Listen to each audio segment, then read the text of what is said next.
Fall के बाद मैं भी स्टॉक मार्केट में इन्वेस्ट करना शुरू कर दिया। मुझे भी स्टॉक मार्केट में इंटरेस्ट आना शुरू हो गया। लॉसेस से ज़्यादा घर दिमाग में हमारा ईगो और हमारे इमोशंस करते हैं। अब जब वो ईगो पे चोट पहुंचती है तो उसी दिन, उसी वक्त, उसी पल बाजार से बदला लेने का मन करता है। इसका अंदाज़ा आप इस बात से लगा लीजिए कि लास्ट फाइनेंशियल ईयर में जो मैंने टैक्स पे किया था, इनकम टैक्स पे किया था, वो अराउंड 45 लाख रुपीज़ के आसपास था।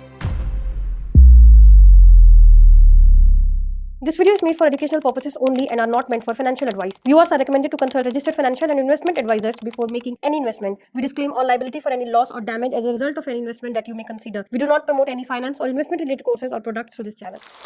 सभी को नमस्कार है, सभी को अभिनंदन है। कैसे हैं सभी लोग? उम्मीद करते हैं सभी लोग अच्छे हैं और जीवन का आनंद ले रहे हैं। मेरा नाम है डॉक्टर विनय प्रकाश तिवारी और मैं बेसिकली वाराणसी उत्तर प्रदेश से हूँ। मैं फाउंडर हूँ इन्वेस्टिंग डैडी का, मेरे स्टार्टअप का, और मैं इन्वेंटर हूँ एलटीपी कैलकुलेटर का।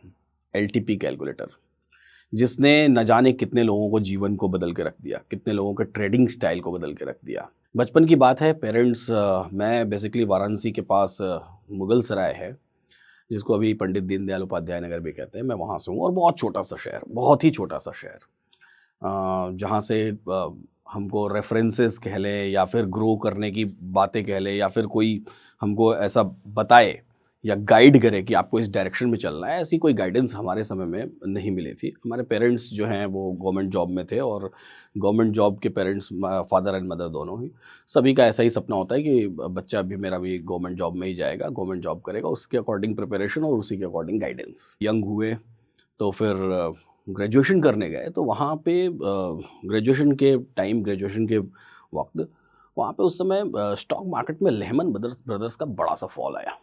उसके कारण और बहुत सारी न्यूज़ स्टॉक मार्केट के बारे में सुनने के लिए मिलने लगी। इस फॉल के बाद मैं भी स्टॉक मार्केट में इन्वेस्ट करना शुरू कर दिया। मुझे भी स्टॉक मार्केट में इंटरेस्ट आना शुरू हो गया।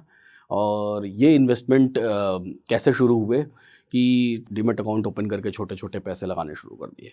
प्रॉफिट एंड लॉसेस ऐसे तो हमेशा ही होते रहते थे, लेकिन इंटरेस्ट इस कदर बढ़ा कि धीरे धीरे मैं ग्रेजुएशन के वक्त ही एक डीलर के यहाँ, डीलर हुआ करते थे उस समय, डीलर मतलब ब्रोकर्स के यहाँ लोग बैठ के ट्रेडिंग किया करते थे। तो वाराणसी में ही एक डीलर के यहाँ मैंने एक जॉब कर ली, एज अ सब ब्रोकर के यहाँ जॉब कर ली एज अ डीलर। वहाँ मेरा काम क्या होता था, मैंने काम सीखा। वहाँ मेरा काम होता था सौदे लगाने का। सौदे लगाने का मतलब लोगों के ऑर्डर पंच करने का। लोग आते थे, अच्छे लोग आते थे, बड़े लोग आते थे और उनके ऑर्डर में पंच किया करता था। इस दौरान बहुत सारे स्टॉक्स, बहुत सारे शेयर्स के बारे में बातें हुआ करती थी और वो बातें मेरी समझ भी आती थी और समझ धीरे धीरे बढ़ती भी चली गई। और साथ में मेरी ट्रेडिंग तो साथ में बढ़ती ही चली जा रही थी, क्योंकि दैट टाइम मुझे कैलकुलेशंस का अंदाज़ा नहीं था कि स्टॉक मार्केट में बहुत सारी कैलकुलेशंस हो सकती हैं। हमारे लिए तो ये किस्मत आजमाने का वक्त था कि किस्मत आजमाते हैं, कुछ पैसा लगाते हैं, शायद हम भी अमीर बन जाएं। तो इस तरीके से पैसा इन्वेस्ट करते चले गए और जो सैलरी से कमाते वो स्टॉक मार्केट में गवाते और यही चलता रहा। हाँ, कभी कभी ऐसा कई बार होता था कि जो लोग आते थे, बैठते थे, साथ में सामने बैठे रहते थे, ट्रेड पंच कर रहे हैं, उनको मैं कई कई सजेशंस देता था, तो वो सही भी होते थे। तो वो बातचीत और लंबी चलने लगी। स्टॉक्स के बारे में जानकारी, शेयर्स के बारे में जानकारी या फिर किसी पर्टिकुलर कंपनी के बारे में जानकारी और उसके बारे में न्यूज़ खंगालना और उसके बारे में समझना, ये आदत सी बन गई। धीरे धीरे समय बीतता चला गया और पैसा ऐसे ही गवाते चले गए। अर्ली एज में शादी भी हो गई, जिसके कारण रिस्पॉन्सिबिलिटीज़ बहुत सारी आ गई। इन रिस्पॉन्सिबिलिटीज़ के कारण पैसा कमाने का प्रेशर और बढ़ता चला गया। ये प्रेशर इस कदर बढ़ता चला गया कि स्टॉक मार्केट के लॉसेस और जॉब से मिली सैलरी, दोनों लॉसेस ज़्यादा और सैलरी कम, और समय बीतता चला गया। लॉसेस कैसे होते हैं? लॉसेस ऐसे होते हैं कि एक कोई भी आम आदमी, जैसे मैंने ट्रेड करना शुरू किया। मैंने कोई एक ट्रेड लिया।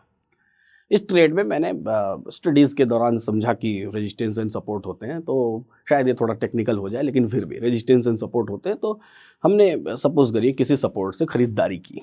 सपोर्ट तो देखने से पता चल जाता है, खबरों में पता चल जाता है, या फिर किसी भी कोई हमको बता देता है, या फिर कुछ ट्रेंड लाइन्स, ऐसे छोटे छोटे टेक्निक्स, टूल्स हैं जिनसे पता चल जाता है।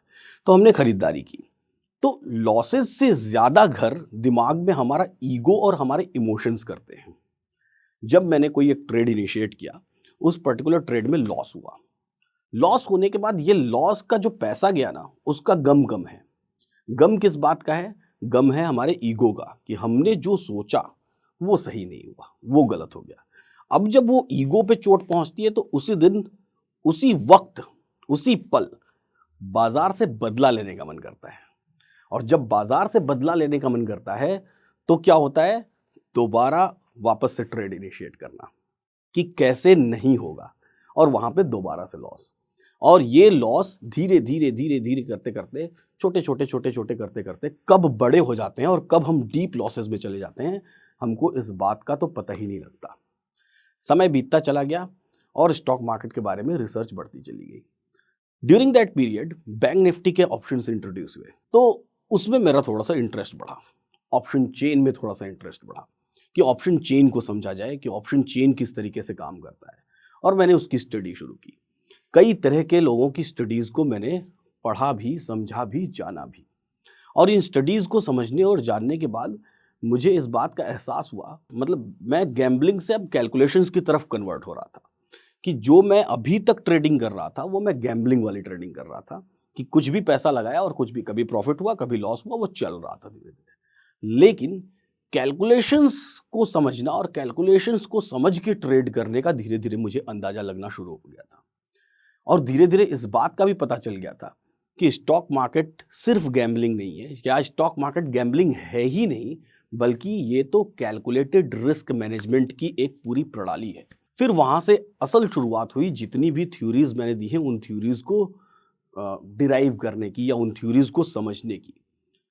एक वक्त बीत गया, एक अरसा बीत गया, लगभग 2.5 साल 3 साल, जो कि कह सकते हैं कि एक कमरे में ही बीत गया या एक जगह पे ही बीत गया, सिर्फ इस बात की रिसर्च करते हुए कि कैसे होता है ये सब कुछ। इस दौरान फैमिली का प्रेशर बहुत ज़्यादा था। इसलिए ज़्यादा था क्योंकि बच्चे धीरे धीरे बड़े हो रहे थे और पैसा कमाना ही था, इसके अलावा और कोई रास्ता हमारे पास था नहीं। तो समय बीता, प्रेशर इतना कि फैमिली से ऐसे प्रेशर आते थे कि भाई आपको जॉब करनी चाहिए, नौकरी करनी चाहिए, क्योंकि लोगों को ऐसा लगता था कि मैं खाली बैठा हुआ हूँ, मैं कुछ नहीं कर रहा हूँ, या फिर मैं जुआ खेलने की कोशिश कर रहा हूँ, इवन देन मेरे पास पैसे नहीं। क्रेडिट्स, उधार भी बढ़ते चले गए और लोग अब उधार देने से कतराने भी लगे थे। तो ये समय ऐसा था। लेकिन मेरी थ्योरीज पर मेरी रिसर्च चलती रही, और ये रिसर्च मुझे इस कदर लेकर के आ गई कि मुझे अब अपनी थ्योरीज पर भरोसा होने लगा था, क्योंकि अब जो मैं ट्रेड्स इनिशिएट करता था छोटे छोटे, उन ट्रेड्स में मुझे प्रॉफिट होने लगा था। कैसे हुआ इसके बारे में थोड़ा सा मैं बताना चाहूँगा। पहले क्या होता था, मैं किसी रेजिस्टेंस से ट्रेड लिया, मैंने बिकवाली की। बाजार क्या होता था, अपने स्टॉप लॉस, मैं एक स्टॉप लॉस सोचता था और बाजार क्या होता था, उस स्टॉप लॉस पे चला जाता था। मेरी पोजीशन स्क्वायर ऑफ हो जाती थी, मुझे लॉस हो जाता था। मुझे कभी इस बात का अंदाजा ही नहीं लगता, समझ ही नहीं आता कि आखिर बाजार को पता कैसे चलता है कि मेरा स्टॉप लॉस इस जगह पे है। अच्छा, कुछ बार ऐसा भी होता था कि मैं स्टॉप लॉस लगाता ही नहीं था, मैं सोच के रखता था कि यहाँ पे स्टॉप लॉस स्क्वायर ऑफ करूंगा। ऐसे केस में क्या होता था, मार्केट वहां जाता था और बहुत देर तक स्ट्रगल करता रहता था, तब तक स्ट्रगल करता रहता था जब तक कि मैं उस पोजीशन से निकल ना जाऊं। और जैसे ही मैं निकला वैसे ही बाजार वापस डाउन मेरे फेवर में, लेकिन मैं उसका फायदा नहीं उठा पाता था।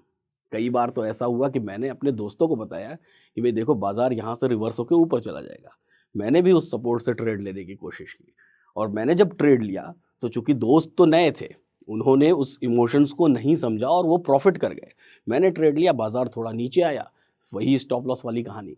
तो इस बात को समझना मेरे लिए बड़ा मुश्किल हो गया था। और मैंने जो ड्यूरिंग 3 इयर्स रिसर्च की उस दौरान, उस 3 साल बंद कमरे में, वो रिसर्च इसी बारे में थी कि बेसिकली ये होता क्यों है।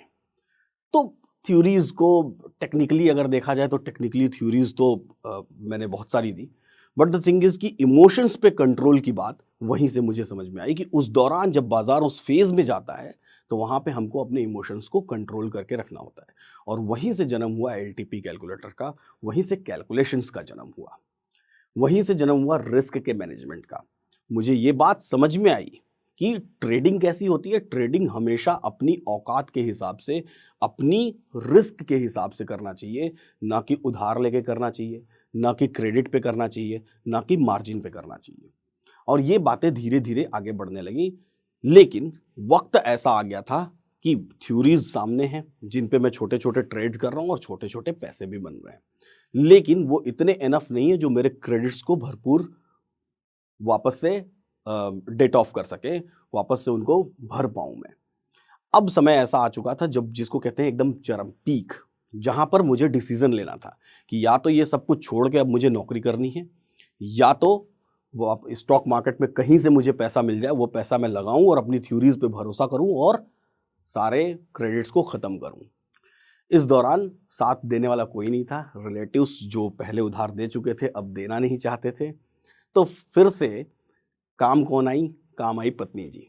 उन्होंने उठाए अपने सारे गहने और उन्होंने कहा कि ये फाइनल ट्रस्ट आप पे करती हूँ, ये सारे गहने बेच दो और जो पैसे आते हैं लगा दो स्टॉक मार्केट में। गहने कौन से? शादी वाले, जो कि एक औरत के लिए सबसे इम्पोर्टेंट चीज़ होती है उनके लाइफ में। उन्होंने सपोर्ट किया। तो ये वक्त था डू और डाई का, क्योंकि अब अगर पैसा गंवाते तो शायद पता नहीं इस दुनिया में उसके बाद होते भी कि नहीं होते। तो ये वो वक्त था। गए, बेच भी दिए और वो पैसा स्टॉक मार्केट में लगा भी दिया। और लगाने के बाद अपनी थ्योरीज पर पूरी तरीके से इमोशंस को कंट्रोल करके और ट्रेड को वापस से रीइनिशिएट किया। ट्रेड को वापस से रीइनिशिएट करने के बाद ड्यूरिंग 3 इयर्स, 3 साल के दौरान, 3 साल की ट्रेडिंग के दौरान जो गहने गए थे वो तो वापस आ गए, उससे कई गुना ज़्यादा आ गए।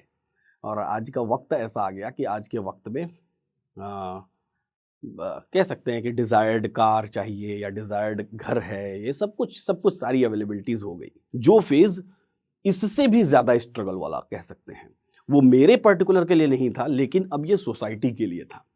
मेरे पास भी बहुत सारे फ़ोन कॉल्स आते रहते थे। मेरे बहुत जानने वाले लोगों के पास भी बहुत सारे फ़ोन कॉल्स आते रहते थे। ऐसे फ़ोन कॉल्स जो कि ये हमें झांसा देने की कोशिश करते हैं, ये हमें बताने की कोशिश करते हैं कि हम आपको स्टॉक मार्केट में बहुत सारा पैसा कमा के दे सकते हैं, आप मेरे बिहाफ पे पैसा लगाओ, आप मुझ पे पैसा लगाओ। और ऐसा मेरे बहुत ही करीबी फ्रेंड के साथ हुआ, बहुत ही करीबी मित्र के साथ हुआ। वो बंदा क्या था? वो बंदा इंजीनियर और जॉब करता था, किसी एक रिनोल्ड कंपनी में जॉब करता है, अभी भी वो सूरत में रहता है। तो जॉब करता था। उसके किसी फ्रेंड के फ्रेंड ने फ़ोन लगाया और बोला कि मैं तुमको स्टॉक मार्केट में पैसा कमा सकता हूँ। और उसने अपनी लाइफ की सेविंग्स, ऑलमोस्ट लगभग उसके पास उस समय 7-8 लाख रुपीज़ रहे होंगे, वो लाइफ की सेविंग्स उसके बिहाफ पे स्टॉक मार्केट में लगा दिया। और वो पूरी की पूरी सेविंग्स क्या हो गई? वाइप आउट हो गई, साफ हो गई। उसकी स्थिति ऐसी हो गई कि दैट काइंड ऑफ की फैमिली के साथ सुसाइड करने वाली स्थिति। और ये समय देख करके मुझे लगा कि मुझे भी सोसाइटी के लिए कुछ करना चाहिए और लोगों को इस बात के लिए अवेयर करना चाहिए कि जीवन में आपको दूसरा कोई व्यक्ति पैसा कमवा ही नहीं सकता। आपको अगर कहीं से भी पैसा कमाना है तो आपको वो खुद को वो काम करना पड़ेगा। आप कभी सोच के देखिए कि आपके बिहाफ पे कोई जाए, किसी कंपनी में नौकरी करे और सैलरी आपको मिले, ऐसा हो सकता है क्या? बिल्कुल नहीं हो सकता। आपके बिहाफ पे कोई और शॉप लगाए और उससे जो प्रॉफिट हो रहा है वो आपको मिले, ऐसा हो सकता है क्या? नहीं हो सकता। जो स्किल्स, जो व्यक्ति आपको फ़ोन कर रहा है या किसी टेलीग्राम या व्हाट्सएप या फेसबुक किसी भी थ्रू आपको कांटेक्ट कर रहा है, जो व्यक्ति आपको ये कन्विंस कर रहा है कि आप 10,000 रुपये भी लगा दो तो मैं आपको 10 का 20 बना के दे दूंगा, तो क्या उसके खुद के अंदर ये स्किल्स नहीं है? क्या उसके खुद के पास 10,000 रुपीज़ नहीं है? बिल्कुल है, but that is kind of gambling. उनका काम क्या है? उनके मकसद को समझिए, उनके मोटिव को समझिए। उनका मोटिव है आपसे मोटा पैसा लेना, मोटी फीस लेना। तो फिर मैंने ये कम्युनिटी शुरू की। कम्युनिटी में मैंने क्या किया? मैंने सोचा कि मैं सोसाइटी को, समाज को सिखाऊंगा कि ट्रेडिंग कैसे करते हैं। और वो कारवां हमने सिंगल पर्सन से शुरू किया। एक व्यक्ति के साथ मैं शाम को 2.5 घंटे बैठना शुरू हुआ कि मैं सिखाऊंगा। फिर हमने डिसाइड किया कि समय ऐसा नहीं दे पाएंगे, तो फिर हमने संडे बैठना शुरू किया कि मैं सिखाऊंगा। और वो कारवां तब से चल रहा है और आज लगभग 30 to 35,000 पीपल, लगभग लास्ट 70 संडे हम लोगों ने लगातार वेबिनार्स किए, लगातार अवेयरनेस फैलाई है कि स्टॉक मार्केट में पैसा कमाने के लिए खुद को सीखना, खुद को समझना बेहद ज़रूरी है, न कि किसी और के भरोसे हम पैसा कमाने की कोशिश करें। इस दौरान, ड्यूरिंग दिस पीरियड मुझे बहुत सारे ऐसे लोग मिले। एक अंकल मिले दिल्ली के। उनका क्या था? उनका एक बेटा फिजिकली चैलेंज्ड, और एक बेटा न्यूजीलैंड में रहता है जिसकी फ़ीस पे करनी थी, फ़ीस पे कर रहे थे, हाफ फ़ी पे कर चुके थे। उनकी वाइफ की ज्वेलरीज बिकवा दिए गए, उनके क्रेडिट कार्ड स्वाइप करवा दिए गए सिर्फ स्टॉक मार्केट के एडवाइजरीज के फीस के नाम पे। और उनके अंदर क्या है, उनके अंदर ये लालच कह सकते हैं या एक उम्मीद कह सकते हैं, इसको लालच नहीं कहते, इसको एक होप कहते हैं। उनके अंदर ये होप कि शायद ये पैसा देने से मेरे पास और पैसा आ जाए। तो ऐसे न जाने कितने केसेस, ऐसे न जाने कितने लोगों से मैं इंटरेक्ट हुआ। एक बड़ी मज़ेदार बात और बताता हूँ, बहुत सारे लोग मेरे पास आते हैं, उनको क्या होती है, उनको शॉर्टकट की आदत है, शॉर्टकट चाहिए सबको जीवन में, हमको तो शॉर्टकट चाहिए ही। शॉर्टकट के लिए हम कभी कभी क्या करते हैं कि सीधे रोड पे ना जाके रॉन्ग टर्न ले लेते हैं। तो शॉर्टकट की आदत होती है। लोग कहते हैं कि आप ही मेरा अकाउंट हैंडल कर लो, आप मेरे लिए पैसा बना दो, मैं अपने अकाउंट का आईडी पासवर्ड दे देता हूँ, ऐसा कर देता हूँ, वैसा कर देता हूँ। हमेशा याद रखिए, पहली बात कि कोई आपके लिए कुछ नहीं कर सकता, ये आपको खुद को करना पड़ेगा। और रही बात मेरी, तो लोग मुझसे कई बार पूछते रहते हैं, आपका कॉमन क्वेश्चन होता है, जो मेरे फॉलोअर्स हैं, जो मुझे जानते हैं, आज उनको भी इसी प्लेटफॉर्म के माध्यम से जवाब दे देता हूँ। कॉमन क्वेश्चन होता है कि आप कितना कमाते हैं। मैं कितना कमाता हूँ इसका अंदाज़ा आप इस बात से लगा लीजिए कि लास्ट फाइनेंशियल ईयर में जो मैंने टैक्स पे किया था, इनकम टैक्स पे किया था, वो अराउंड 45 लाख रुपीज़ के आसपास था। तो आज मैं यहाँ हूँ आपको सिर्फ यही बताने के लिए, सिर्फ यही समझाने के लिए कि मेरी जो लाइफ की जर्नी रही है उसमें मैंने क्या सीखा। मैंने ये सीखा कि हमेशा सीखते रहना चाहिए और हमेशा कंटिन्यूटी में धैर्य के साथ अपने लक्ष्य की तरफ बढ़ते रहना चाहिए। दूसरी चीज़, किसी और पे भरोसा ना करके अपने ऊपर भरोसा करना चाहिए। एक पर्टिकुलर फेज़ को लर्न करिए, एक पर्टिकुलर चीज़ को लर्न करिए और उसी पे कंटिन्यूअस चलते रहिए, तब जाके कहीं हमको सक्सेस या फिर कह सकते हैं ग्रैंड सक्सेस हासिल हो सकती है। तो ऐसे ही सीखते रहिए, मुस्कुराते रहिए और जीवन का आनंद लेते रहिए। फिलहाल आज के लिए इतना ही, फिर कभी मौका मिलेगा तो ज़रूर मिलेंगे।